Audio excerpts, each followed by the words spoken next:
Tudo bem com vocês? Espero que sim. Preparados para mais uma videoaula? Material do PET, volume 3, primeiro ano. Bora lá! Primeira questão. Primeira questão é uma questão joia, tá? Vai envolver história, tá certo? Então vai lá. Faça não. Pesquise e faça um resumo sobre a visão de Aristóteles e Galileu em relação à força e movimento. Então vamos lá, senhores. Nós vamos partir de 385 anos antes de Cristo até 1643 com Isaac Newton. O exercício não pede para falar de Newton, mas nós vamos dar uma introdução a Newton aqui, das leis de Newton. Esse é o famoso Galileu. Alguns conhecem o Galileu aqui, ó, dependendo da sua idade, você vai lembrar do gato Galileu. Não é esse, é esse aqui. Então, senhores, seguinte, tranquilo até aqui, vinheta e depois textozinho rapidinho pra gente. Roda a vinheta. Vai começar a aula, vai começar a aula, vai começar a aula, vai começar a aula.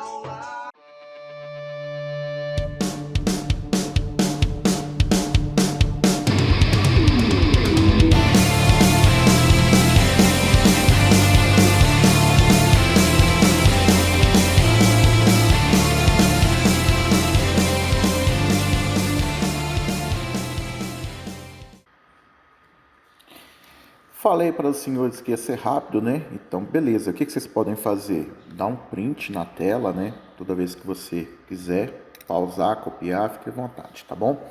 Então tá, nós temos Aristóteles, né? 385 anos antes de Cristo a 323, tá? Quase 2000 anos antes de Isaac Newton. E Aristóteles define o quê? Ele define movimentos do corpo em dois tipos de movimentos. Os movimentos, o movimento natural, que significa isso? Corpos que se movem por eles mesmos. Exemplo, você exerceria o movimento natural, que você se move por você mesmo. Um cachorro, um cavalo, né? Todo animal ou todo ser que tivesse vida, que pudesse ele por si só se mover, né? Então seria um movimento natural. E ele classifica o outro tipo de movimento como movimento violento. Corpos que dependem de outro agente para mover. Tipo, uma pedra. Uma pedra arremessada seria um movimento violento, porque a pedra em si não tem capacidade de se mover. Então Aristóteles define esses dois tipos de movimento. Vamos mais.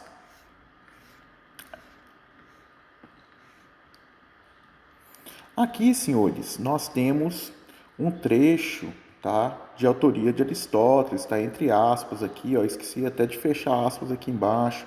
Deixa eu fechar aspas aqui, não posso esquecer, né? Cadê? Tá aqui. Aí, fechei aspas, ok, beleza. Ninguém pode dizer que um objeto, uma vez colocado em movimento, deveria parar em algum lugar, pois, porque ele deveria parar aqui e não ali? Assim, o objeto está em repouso ou se moverá até o infinito, a menos que alguma coisa poderosa o impeça de assim o fazer. Então, nós temos que entender aqui que nós estamos aqui há quase 400 anos antes de Cristo. E isso leva Aristóteles à ideia de movimento infinito como sendo que absurda, porque Aristóteles não tem a ideia do vácuo, tá? No espaço, tá? Entre um corpo e outro, né? Tá? Entre um planeta e outro, o que tem entre eles? Nada, vácuo. E no vácuo, tá? Como não teria força de atrito, não teria resistência do ar, não teria nenhuma força resistiva, o objeto ficaria sempre em movimento. Para Aristóteles, há quase 400 anos antes de Cristo, ele não tinha noção disso. Então, para ele, ele define que isso seria um absurdo. E aí leva ele a uma ideia, levando a ideia do primeiro motor, que ele chama de Deus, tá? Então, ele não sabe explicar isso direito, então ele se atribui isso a Deus, tá? O que ele está aqui tentando falar é que ele está tentando descrever porque um corpo que está em movimento, ele entra em repouso.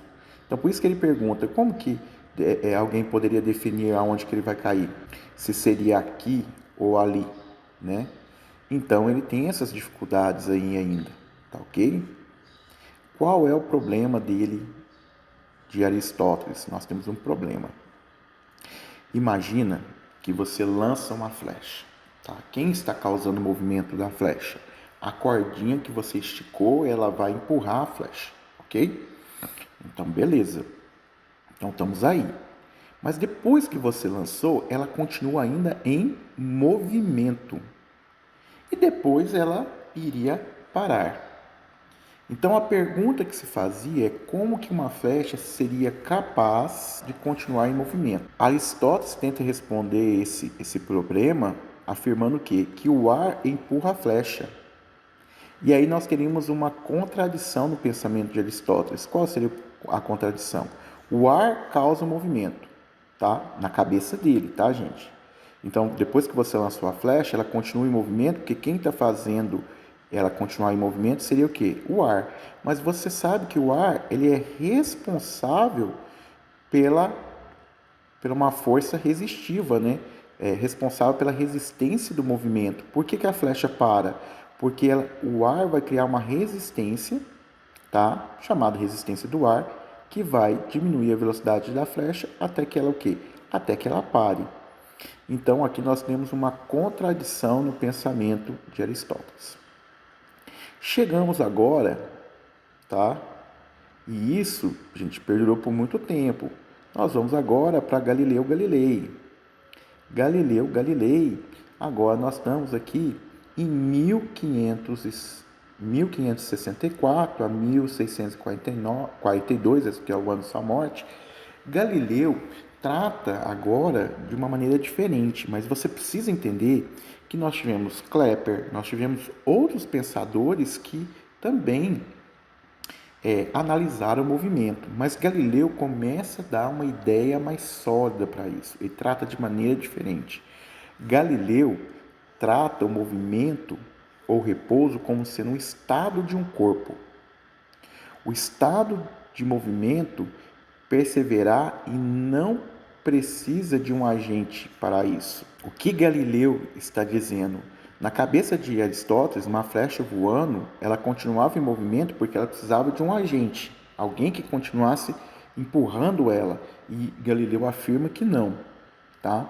E se um corpo tivesse parado, ele continuava parado, independente se, né, que ele não precisaria de um agente. Mas isso vai se consolidar realmente, tá? Com uma pessoa que nasce após a morte de Galileu. Galileu viveu na Itália, tá? E agora nós vamos ter o senhor Isaac Newton, tá certo? Então vamos lá, senhores. Então agora a gente vai falar um pouquinho do Sir Isaac Newton.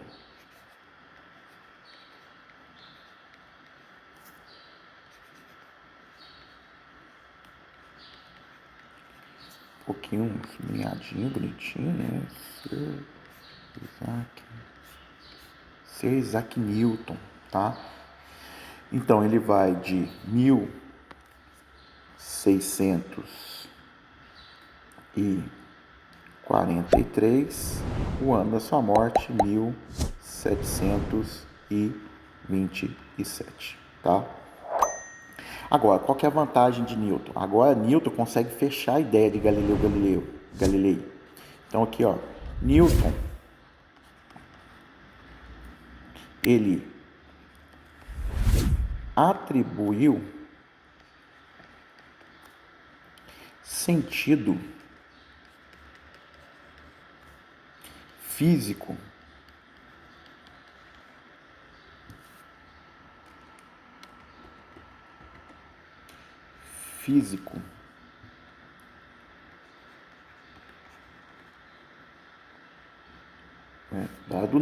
dando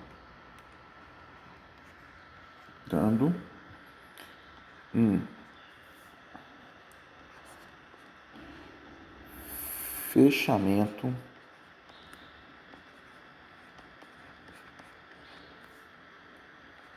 matemático.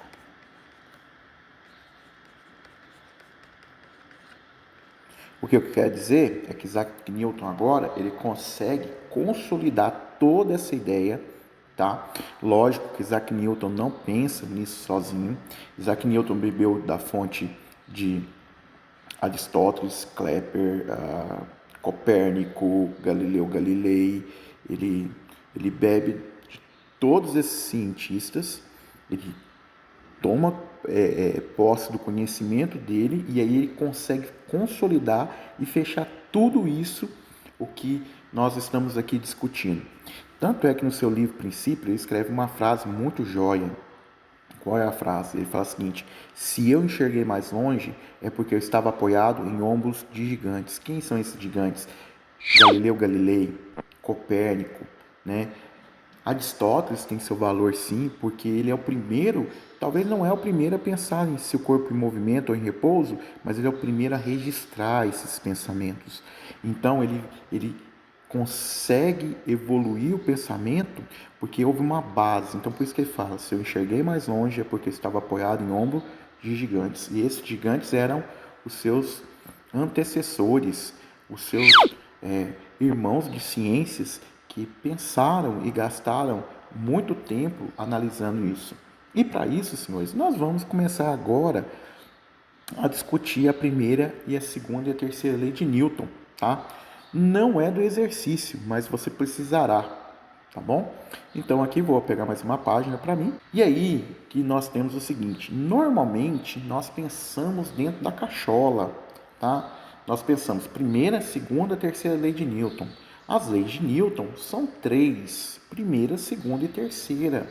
E aí você fica pensando, né? Newton pensou tudo separadinho. Não, Newton não pensou nada separado, tá? Conta-se a lenda que Newton está debaixo de um pé de maçã. Deixa eu ver se eu arranjo isso aqui. Aí, senhores, conta-se a lenda que Newton está debaixo de um pé de maçã e a maçã cai na cabeça de Newton. E aí aparece as 3 leis de Newton. Não.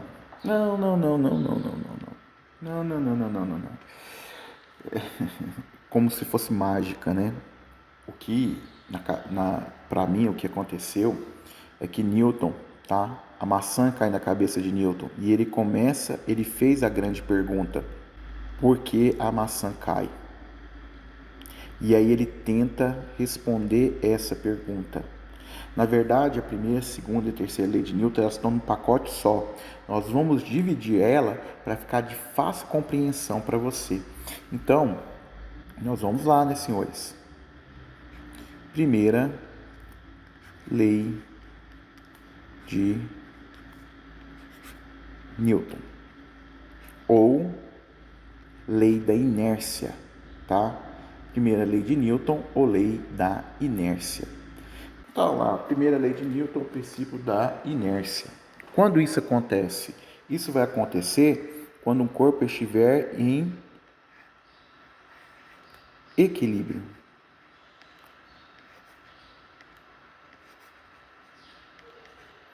Quando o corpo está em equilíbrio. Então, quando que um corpo está em equilíbrio? Um corpo está em equilíbrio em 2 situações. Um corpo está em equilíbrio em 2 situações. Quando o corpo encontra em repouso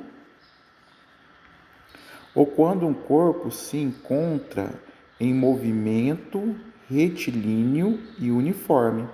Aí nós afirmamos que o corpo está em equilíbrio, tá? Então o corpo está em equilíbrio quando ele se encontra em repouso ou quando ele se encontra em movimento retilíneo e uniforme. E aí vem a primeira lei de Newton. Pega essa canetinha agora, anota contigo. O que Newton registrou no seu livro Princípio? Ó? Que todo corpo em repouso tende a permanecer em repouso, a não ser que um agente externo haja sobre ele. Então, muito bacana sobre isso. Então, o que eu tenho que entender? Todo corpo em repouso tende a permanecer em repouso, a não ser que um agente externo se mova sobre ele. Você deve estar aí na sua mesa estudando, espero que esteja na sua mesa, ou você está deitado ainda na sua cama, tá? Sua cama não vai mexer sozinha, a não ser que um agente externo, você, sua mãe, na hora de limpar, mova ela. Então, todo corpo em repouso tende a permanecer em repouso, a não ser que um agente externo mude o seu estado. E todo corpo em movimento tende a permanecer em movimento, retilíneo e uniforme, a não ser que um agente externo mude esse estado. E aqui eu vou fazer uma observação, tá?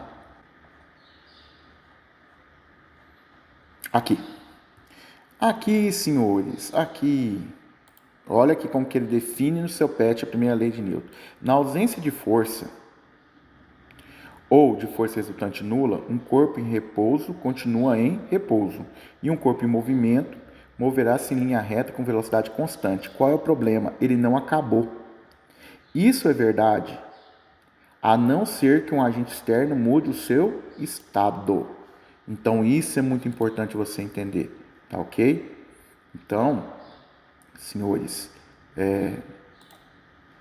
voltando aqui, todo corpo em repouso olha a palavra, ele tende a permanecer em repouso, a não ser que um agente externo mude o seu estado. Todo corpo em movimento tende a permanecer em movimento, retilíneo e uniforme, a não ser que um agente externo mude o seu estado. Deixa eu te mostrar algumas coisas, quero pegar alguns vídeos aqui para a gente poder entender.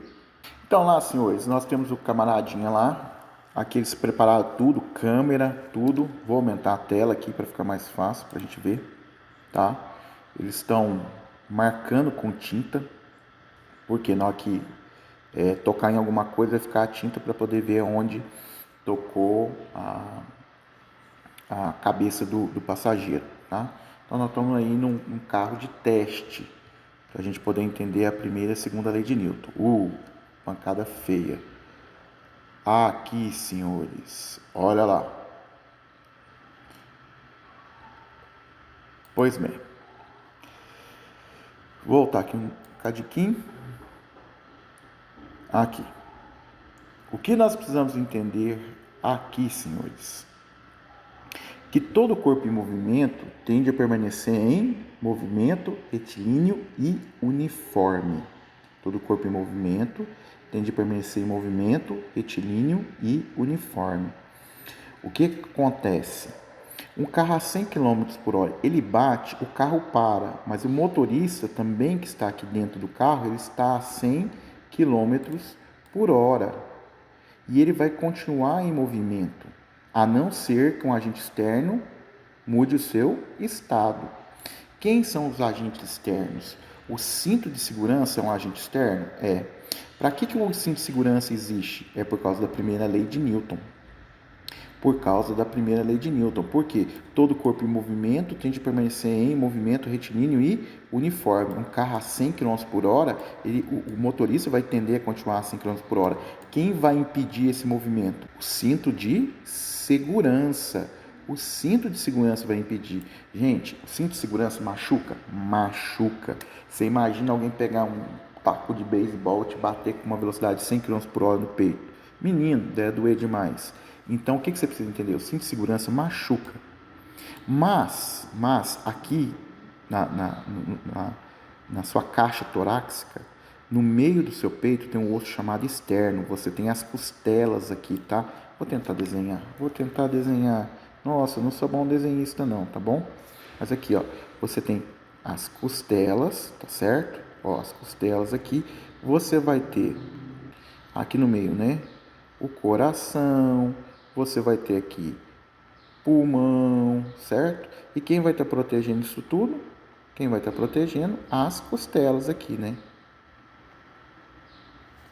Então, você vai ter aqui as suas costelas protegendo todos esses órgãos aqui, não é isso?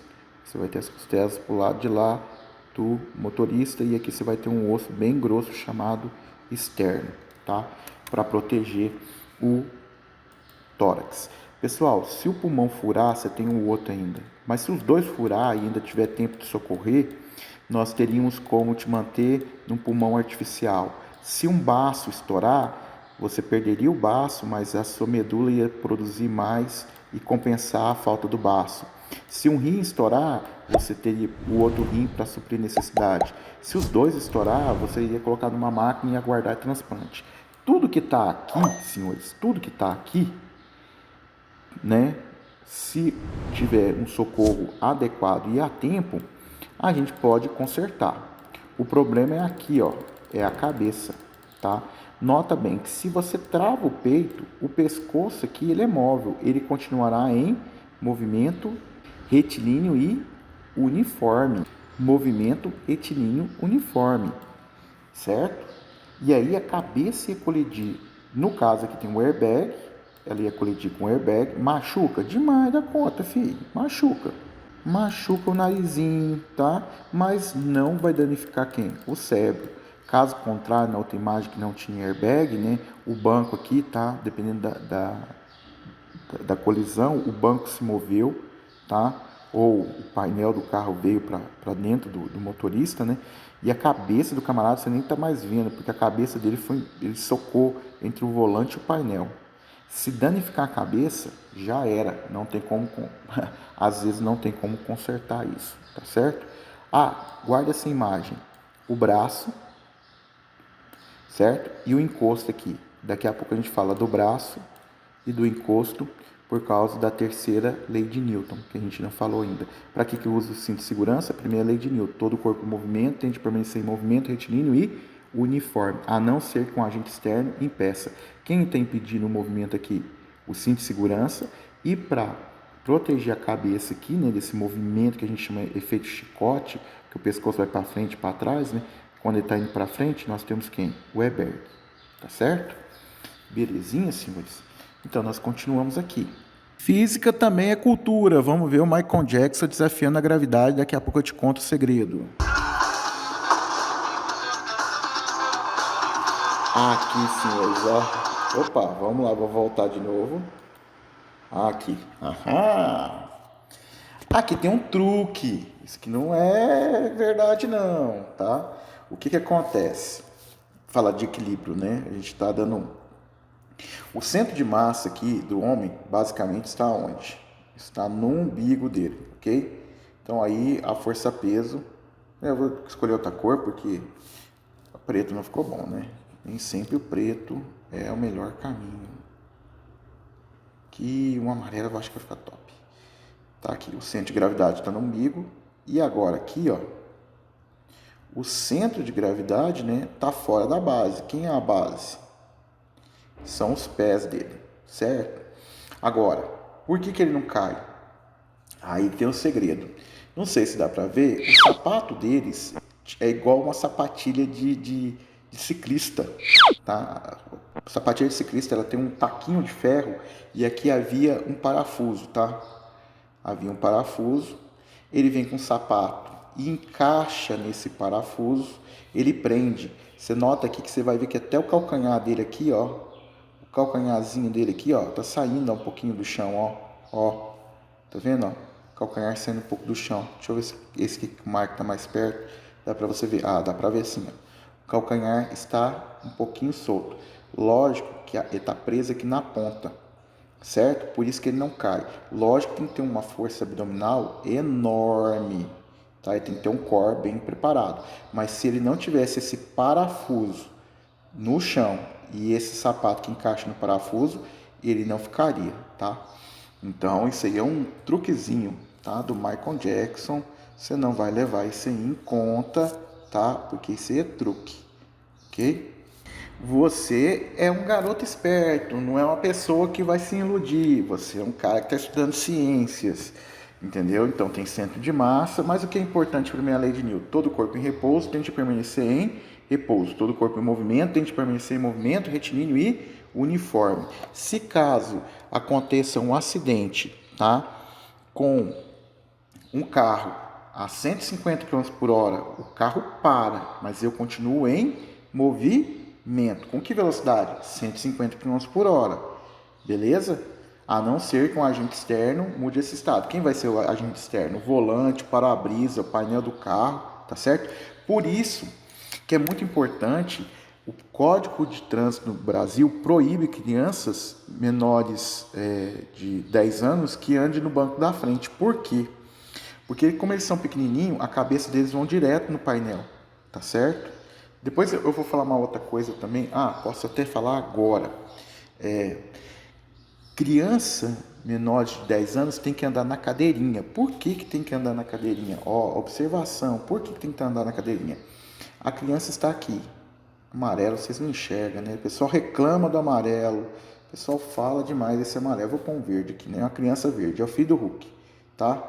A criança está sentada aqui na cadeirinha, ok? Tá aqui. Mãe, tá aqui. E aí ela tem o quê? Se ela não está na cadeirinha, ela está no banco de trás, o cinto de segurança vai passar no pescoço dela. E o que acontece se o cinto de segurança passa no pescoço dela? Se caso aconteça um acidente, e talvez não precise nem de um acidente, uma freada brusca, o que acontece? Ela vai continuar em movimento, porque todo corpo em movimento tende a permanecer em movimento retilíneo e uniforme. Então imagina um carro a 100 km por hora, ele freia bruscamente, nós temos esses freios ABS, a frenagem é muito boa, e acontece que ele ia levar uma pancada no pescoço de uma velocidade de 100 km por hora, o cinto ia travar e ia dar uma pancada no pescoço, podendo quebrar o pescoço da criança, e aí ela não consegue respirar e ela poderia vir a óbito. Já no caso, quando você põe a cadeirinha, você eleva a pessoa, né? Quando a pessoa tem aqui a cadeirinha, tá? Quando ela tem aquele banquinho lá, né? Ela tem um banquinho, certo? Tem um encosto aqui. O cinto de segurança passa onde? Passa no peito da criança, certo? Aí qualquer coisa, se tiver uma frenagem, ela vai levar uma pancada no peito, mas já falamos que tem um osso externo, né? Temos a costela que vai proteger aqui, tá certo? É um osso bem resistente, tá, gente? Entendeu isso? Belezinha, eu acho que deu para exemplificar, tem outros vários exemplos que a gente poderia falar. E aí a gente tem também a segunda lei de Newton. Segunda lei de Newton. Olha, senhores, mas aqui você vai ter paciência, eu não vou falar dela agora. Eu vou esperar um pouquinho.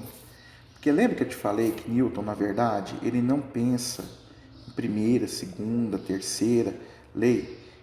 Tudo vem num pacote só. Na cabeça dele está tudo junto. Então aqui, senhores, eu vou falar da terceira lei de Newton. A famosa lei da ação e reação. Todo mundo fala, toda vez que você fala, o aluno só sabe falar isso. Terceira lei de ação e reação. Tá. Aqui. Ação e reação. Tá, deixa eu pegar aqui meu Isaac Newton aqui. Pegar ele aqui, trazer ele aqui para baixo. Aqui, beleza. Então, lembra que eu falei que Newton estava debaixo de um pé de maçã, na fazenda de sua mãe, comendo fatalmente uma maçã. A maçã cai na cabeça dele e ele se pergunta. E aí ele começa a pensar. O que ele começa a pensar? Que a massa da terra atrai a massa da maçã. Então ele começa a pensar, massa da terra atrai a massa da maçã. Mas ele falou assim, mas a maçã também é feita de massa. Então a massa da maçã também atrai a massa da terra. Por isso que é chamado de ação e reação. Em conclusão que Newton tira, que massa atrai massa. Né? Quando eu estou dentro de sala de aula, eu brinco com os meninos, falo assim, o meu corpício sente atração pelo seu corpício. Não sexual, gente. Não, nada disso. Mas é porque massa atrai massa. Por que a gente não gruda um no outro? Porque sua massa é pequena, a minha massa é pequena. Então o efeito da força causada pelas massas é muito pequena. Já quando eu pego a sua borracha e ela cai da sua mesa e você vê ela tocando ao chão, aí você tem a massa da terra que é enorme, mesmo que a massa da borracha seja pequena, aí você consegue ver o efeito da força, tá? Então Newton chega a algumas conclusões. Ele fala que massa atrai massa. Então ele fala que a força da gravidade, tá, seria a massa da Terra atraindo a massa de quem? Da maçã. Mas ele pensa assim, depende mais do que? E ele já sabia de muita coisa. Ele falou assim, se essa maçã estivesse muito longe da Terra, essa força de atração seria grande ou seria pequena? Aí você pensa, eu gosto de dar um exemplo assim. Sei lá quem que é o bonitão agora da época, né? Oh, meu Deus do céu. Não sei quem é o bonitão. Quem que é o bonitão? Sei lá. Leonardo DiCaprio já tá velho, né? Então não é o bonitão. Vamos supor que o cara que faz o Thor. Isso. As meninas vê o filme do Thor e ficam, oh meu Deus, que carinha bonito. Sente, tô brincando, hein, gente? Sente uma atração, sente uma atração. Agora, imagina se você tá na porta da sua casa e o Thor passa na rua, a atração aumenta ou diminui? Ela vai aumentar, porque a distância diminui.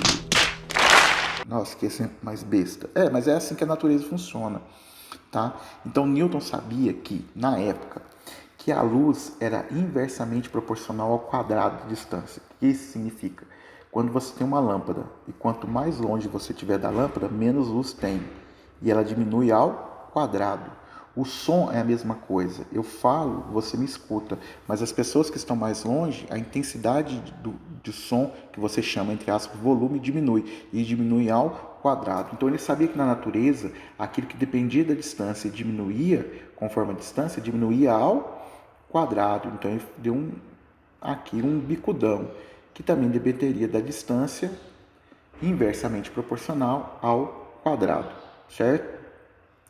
E o que ele fez? Depois que ele saiu da fazenda da mãe dele, né, que ele pôde voltar para a universidade, ele fez alguns experimentos e ele comprovou a sua experiência. E aí ele determinou uma constante gravitacional, ok? Bom, senhores, essa é a terceira lei de Newton. Com a terceira lei de Newton, a gente poderia prever cometas. A gente pode estar passando cometa nessa época que eu estou gravando o vídeo aqui perto da Terra, está dando para ver a olho nu. Dava para prever o movimento do sistema solar, tá? Dava para saber que era uma elipse e não uma circunferência. Então, com as leis de Newton, houve assim um boom, tá? Mas o que ele determina na terceira lei de Newton, a ação e reação? É que se um corpo A faz uma força no corpo B, então o corpo B faz uma força no corpo A de mesmo valor, na mesma direção e sentidos opostos. Então, para ter ação e reação, eu preciso de quantos corpos? 2 corpos. No mínimo, eu preciso de 2 corpos, tá? Então, se um corpo A faz uma força no corpo B, um corpo B vai exercer uma força de mesmo valor, na mesma direção e sentido que? Contrário. Em sentido contrário. E dá um exemplo disso, Magno. Vem cá, vou te dar um exemplo. Vou desenhar aqui para você. Aí, senhores, vamos entender aqui? Tá ok. Então eu sou um hominho aqui, tá? Eu sou um hominho, certo? E vou empurrar esse corpo, tá? Então, esse aqui eu vou dar nome assim, ó. O homem está aplicando uma força, tá? No corpo A, certo? No corpo A. Esse aqui eu vou chamar de corpo B. O homem não está empurrando o corpo B. O homem não está empurrando o corpo B. Quem está empurrando o corpo B? É o corpo A. Então aqui eu posso falar que vai haver, tá? Uma força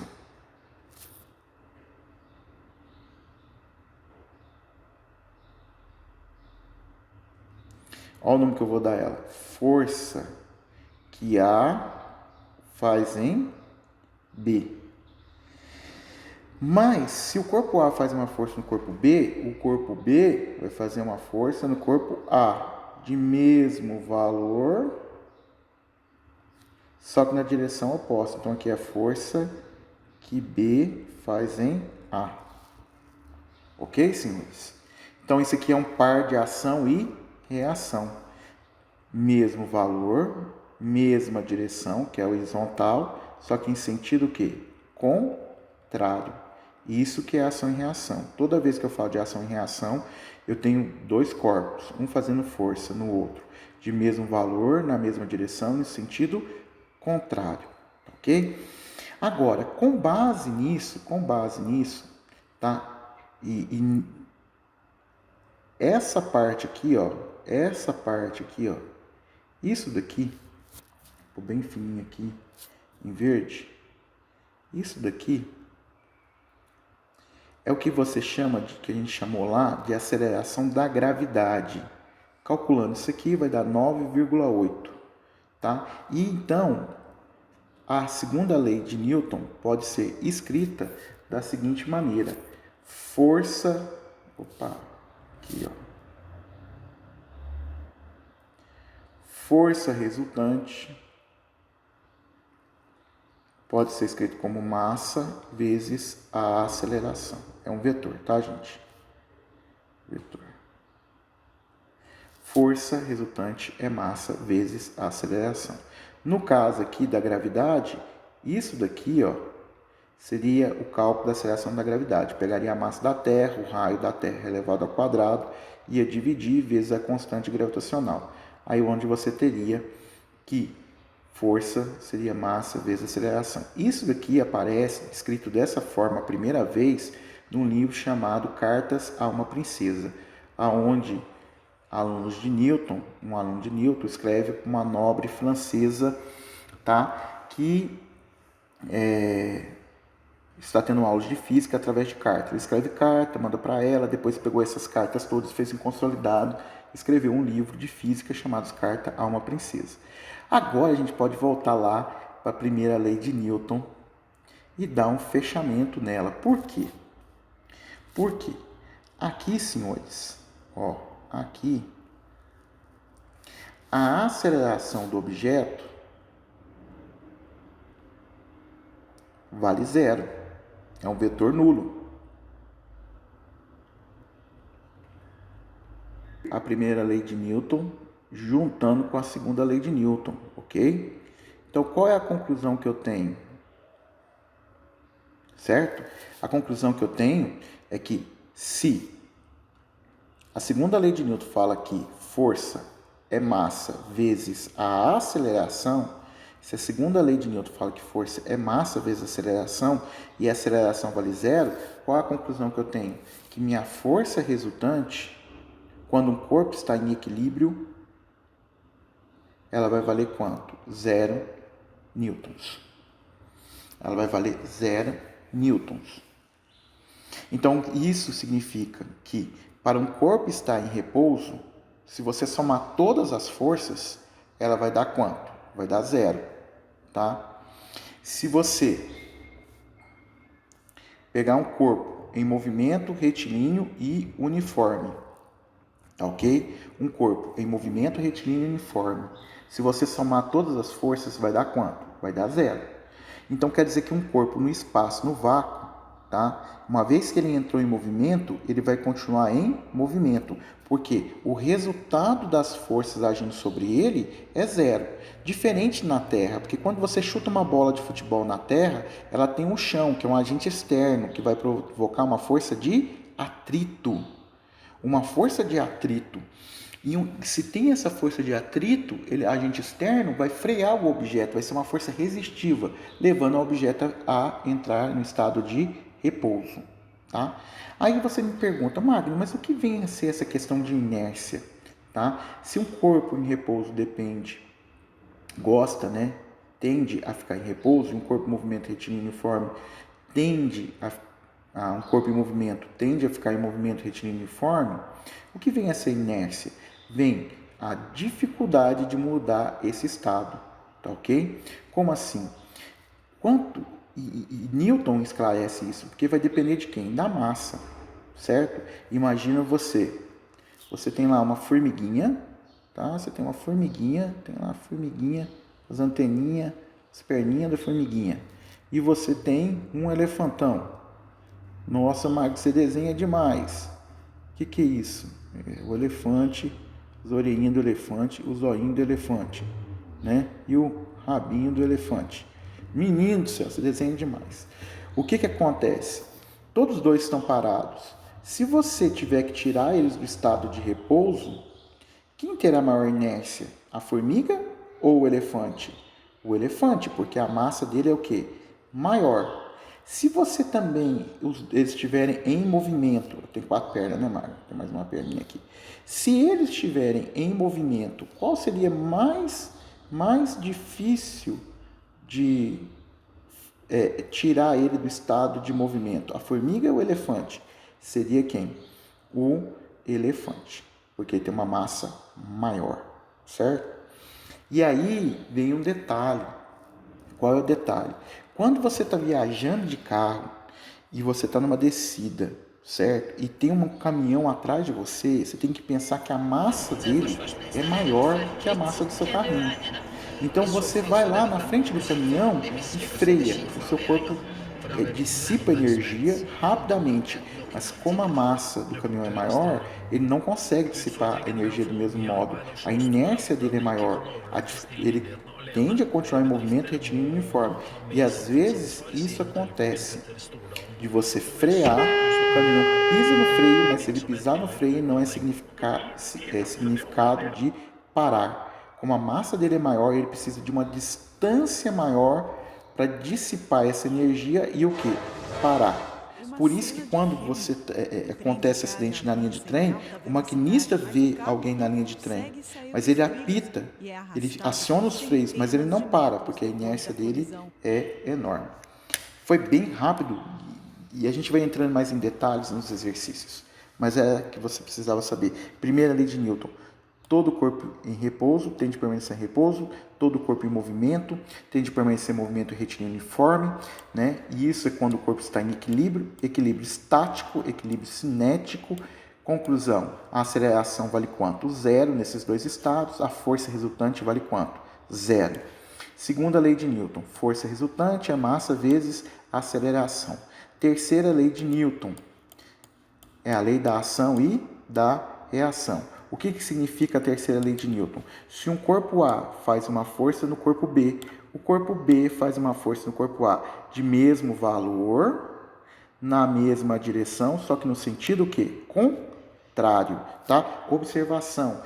Gostam muito de perguntar isso. Ó, você tem aqui uma mesa e você tem... Tá, uma mesa aqui, ok. Uma mesa e você tem um livro em cima da mesa. Beleza? Nós temos um livro aqui em cima da mesa. Bom, você fala assim, quais forças estão no livro? Aí você vai falar, opa, a gravidade. Então existe uma força o quê? Peso, tá? Força peso. Tá, aqui é a força peso. Mas, por que o livro não cai? Porque a mesa empurra ele para cima. Então vai existir uma força que a gente chama de força normal. Força de contato. Certo? Então, a força resultante aqui é igual a quanto? A zero, tá? Vetor nulo, ok? Vetor nulo, beleza? Então, esse corpo estaria em repouso. Normal e peso é um par de ação e reação? Normal, vetor normal e o vetor peso não é um par de ação e reação. Uai, Marco, por que não é? Espera aí, deixa eu ver. Tem o mesmo valor? Tem. Para dar zero tem que ter o mesmo valor. Tem a mesma direção? Tem. Vertical. Estão em sentido contrário? Estão. Então é ação e reação? Não. Porque essas duas forças estão aplicadas no mesmo corpo. Para ser um par de ação e reação, eu preciso estar em corpos o quê? Diferentes. De novo, o corpo A faz uma força no corpo B e o corpo B faz uma força no corpo A. Aqui, ó, é a gravidade fazendo uma força no livro e a mesa fazendo uma força no livro. Então, essas duas forças estão no livro. Aonde estaria o par de ação e reação? O par de ação e reação estaria aqui, ó. Faz de conta que isso aqui é a Terra tá? Então aqui eu teria um pelinha, tá? Que seria a reação da força-peso. A Terra ia puxar o livro e o livro ia puxar a Terra, tá? Aqui nós teríamos a mesa empurrando o livro e nós teríamos o livro empurrando o quê? A mesa. Isso seria um par de ação e reação, tá? Então, para ser par de ação e reação, precisa de dois corpos diferentes, tá? Então, a mesa empurra o livro, força normal, e o livro empurra a mesa, tá? E as duas se anulam. A Terra puxa a mesa vai puxar a Terra, tá? Então, estamos aí. Nós, força normal e peso não é par de ação e reação. Essa pergunta é clássica, sempre cai, tá?